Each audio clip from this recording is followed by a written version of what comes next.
Church is really a big, messy group of people, a church family.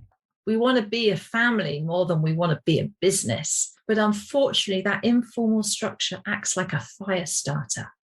We are like trees growing in a forest. Our well-being is co-created by this dynamic interconnection between ourselves and the community we live in, whether that's our family, our church, our denomination, or our society. The step into well-being is to understand how our behaviors in relationships not only affect the functioning and flourishing and well-being of the church community, but also the well-being of those in ministry.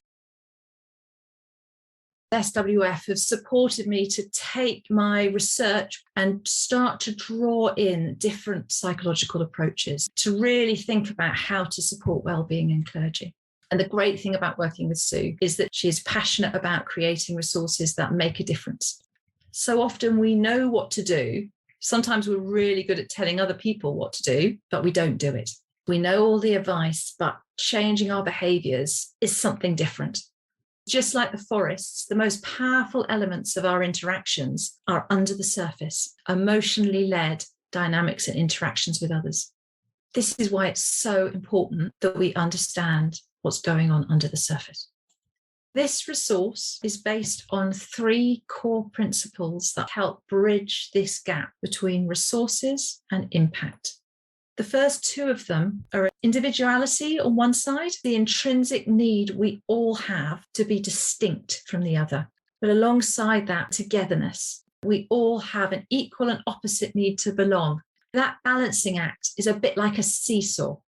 But there's a third element, emotional regulation, which is perhaps the most vital and most underemphasized element. It's our ability to manage our individual and our group emotional and behavioral reactivity.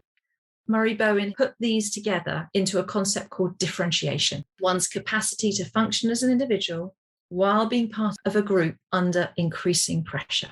It's a little bit like taking your seesaw to the Olympics. You might find it quite easy to balance when you're in your own room, but imagine suddenly finding yourself in the middle of a packed Olympic stadium. So as we develop in these 3 areas, at an individual level, we have greater physical, spiritual, and psychological health. But it also has a collective benefit. When we have a strong collective level of differentiation, our energy can be focused outwards. This resource unpacks these principles in our personal and in our collective life. And you can see that we have 6 beautiful leaves, just as we have 6 chapters. 2 on individuality, 2 on togetherness, and 2 on emotional regulation. And the first one of each focuses on the individual element, and the second one, collaboration, connection, and commitment, is on the group element.